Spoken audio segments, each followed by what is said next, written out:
kapatid, ito na nga po mga balita sa lalawigan. Nahimatay sa init at pagod ang ilang estudyanteng dumalo ng founding anniversary ng Best Link College of the Philippines. Diyan po yan sa Hermosa, Bataan. Ang kwento ng mga estudyanteng nakapanayam ng News 5 sa isang resort sa nasabi pong bayan ginawa ang founding anniversary.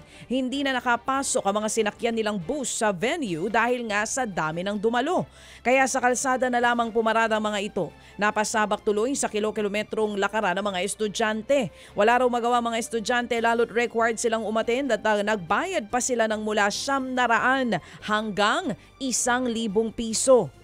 Pinagpapaliwanag na ng Commission on Higher Education o CHED ang Best Link. Wala raw isinumating requirements sa kanilang regional office ang paaralan para sa nasabing aktibidad.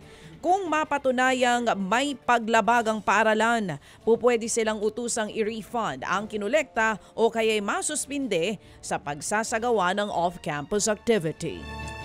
Ito ho mga kapatid, opo, ang Best Link na ito hindi na ho nadala-dala sa kanila pong mga ginagawang mga outing-outing na iyan.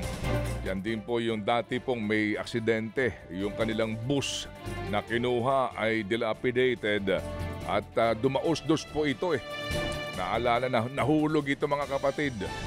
Opo, at ang mga estudyante po ay hindi ho pinalad na makaligtas. Ilang pong estudyante yon ang hindi pinalad pong makaligtas sa naturang trahedya.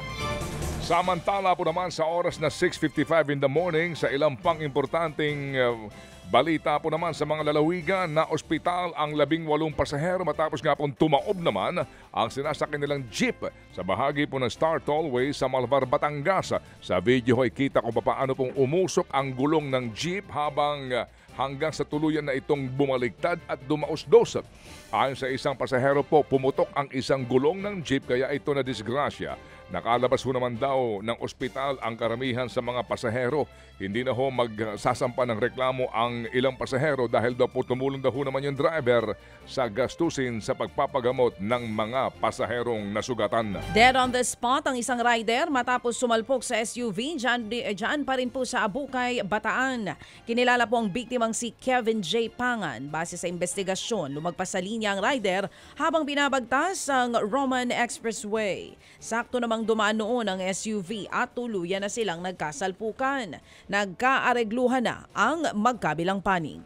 Samantala po, nasabat po naman ang 16 na kilo ng shabu sa bypass operation sa Bayugan City, Agusan del Sur. Nakalagay po sa packaging ng mga parcel at nagkakahalaga ang droga na 108 million pesos. 2 drug suspect po naman ang inaresto po sa operasyon.